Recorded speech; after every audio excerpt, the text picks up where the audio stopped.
Okay, just by a quick show of hands, how many people in the audience are between 20 and 30 years old? Okay. Okay. For many of you, I know, gross, right? Okay. No. For many of you, I will be introducing the Palestine frozen in time. Now, the Palestine frozen in time is the part of our collective memory that covers the period roughly between the late Ottoman era right through to the eve of the Nakba. It is a part of our collective memory that is distilled from still photographs, from family stories, from folk tales, from songs, from poems. And for the survivors of the Nakba, for those who were fortunate enough to have personally experienced the Palestine frozen in time, they can remember it like it's right in front of them. Wallahi al-azim, if you speak to any survivor of the Nakba and ask them to describe their village or their town, in my experience, they describe it in vivid detail. But for those of us who are 2 or 3 or 4 generations now removed from the Nakba, the Palestine frozen in time is starting to feel less like a memory and more like a fever dream. It's fuzzy, it's opaque, it's elusive. And it's for those reasons that 4 years ago, I started a podcast in the pursuit of the Palestine frozen in time. And it's largely for that reason that I've been invited here today in the hope of recapturing the Palestine frozen in time for an audience who may not be that familiar with it. So if you'll join me over the course of this weekend, I want to take you to the orange groves of Jaffa. I want to introduce you to the mayor of Jerusalem and his best friend. I want to take you to the front lines of the Great Revolt. I want to introduce you to Sheikh Izzuddin al-Qassam. I want to do all of these things, but in order to do any of that and make it meaningful, I think we need to agree on, or at least have a brief discussion about what makes the Palestine frozen in time so special. There are things that we just intuitively know through common sense that was unique to that period of Palestine and interesting about Palestinian life.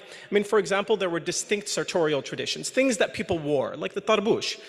There were clear and distinct linguistic differences, lahjat, that differentiated rural Palestinians from urban Palestinians, from Bedouin Palestinians. But in order for us to have that, we needed to have rural and urban and Bedouin Palestinians. There was a multi-religious landscape. And there was, in fact, to some extent, a multi-linguistic landscape. And we also know that there were distinct urban cultures that inhabited Palestine's mountains and the coast. Al-Jabal was-Sahel. Now that is something that left a really, really big imprint on our collective memory. So it may surprise many of you to know that between roughly the 12th century and the late 18th century, the Palestinian coast was depopulated, not uninhabitable, not that people couldn't live and itch out a living from that land. I mean, it was intentionally depopulated, and it was a depopulation that stretched over 2 empires.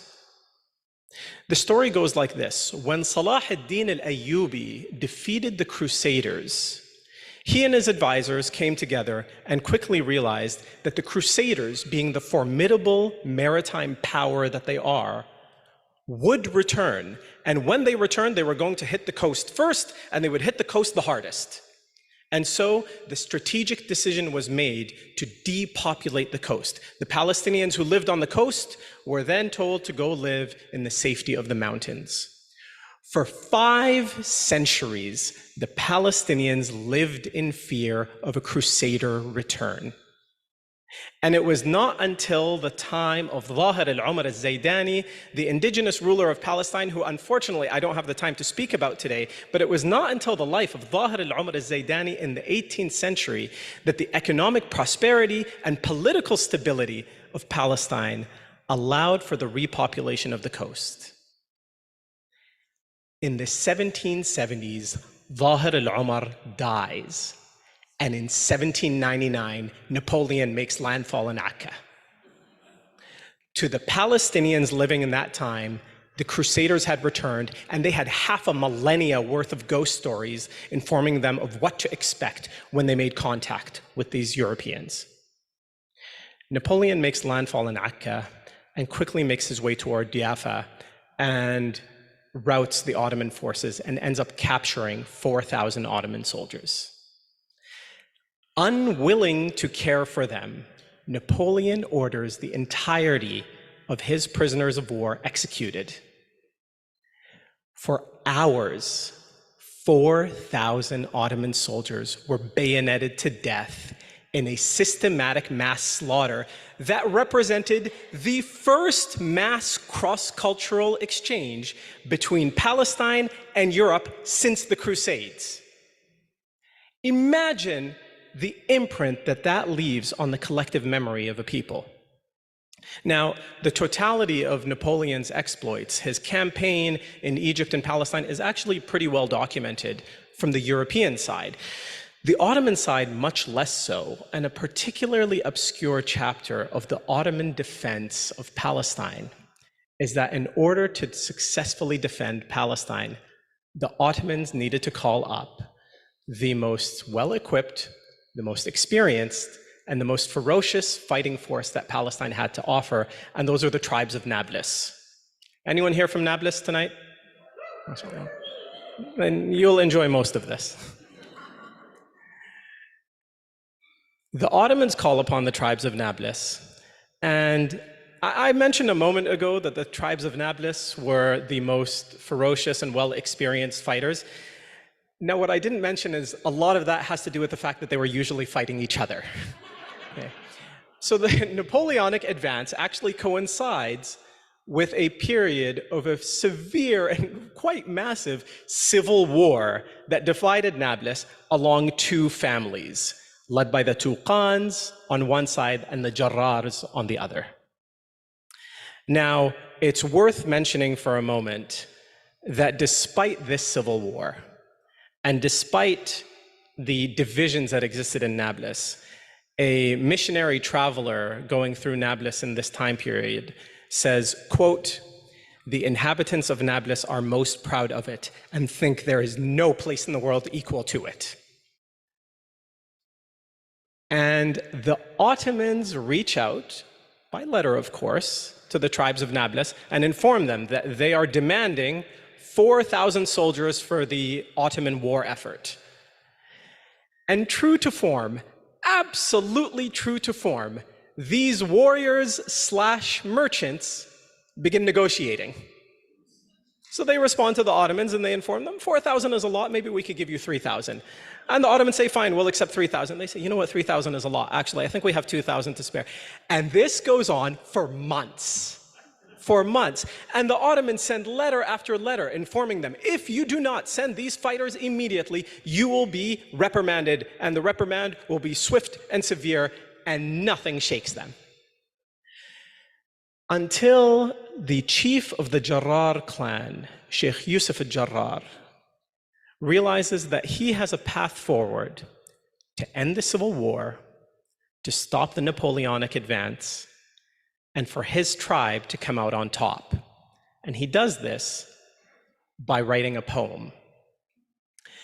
The poem that he writes, and I will just read part of it here, and unfortunately I only have it in English, but I will read the part that I have, reads as follows, quote, "House of Tuqan, draw your swords and mount your precious saddles. House of Nimr, you mighty tigers," Nimr means tiger in Arabic. "House of Nimr, you mighty tigers, straighten your courageous lines. Muhammad Uthman, mobilize your men, mobilize the heroes from all directions. Ahmed al-Qasim, you bold lion, prow of the advancing lines." And on and on and on he goes, honoring the tribes of Nablus. And you'll notice that he mentions his arch rivals, the Tuqans, first, giving them the greatest honor in this poem. But by being the author of the poem and being the architect of the war effort, the Jarrar clan comes out on top. And through this poem, the tribes of Nablus unite, and based on both Ottoman sources and Napoleonic sources, play a significant role in halting the Napoleonic advance. And so now, for the families of Nablus, thank you, yes.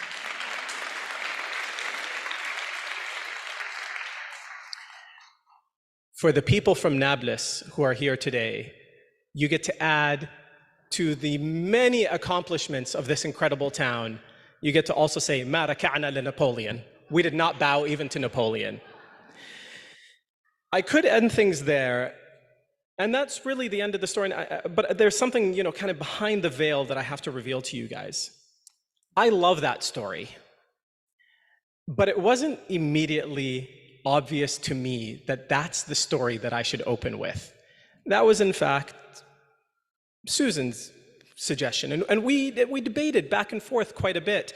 And on nearly every debate that we had, she ended up being right, to the extent that the last conversation that we had, she told me basically in as many words like, "Awad lisanak ala jumlat, Susie is always right." Like, just get your tongue used to saying this, and she has been right on all fronts. But it was the perfect story to start with because it shows the absurdity of the situation that we find ourselves in.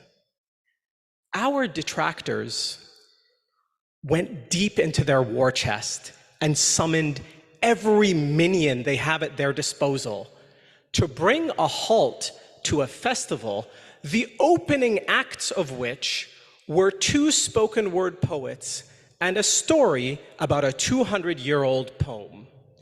If that's what they do to us, imagine what they do to people living under their occupation. The organizers of this festival probably received tons of hate mail in their inbox. If this was under their occupation, they would have received stun grenades in their living room. I am one of the most privileged Palestinians on earth. And so I get to tell the stories for the Palestinians who can't. Thank you.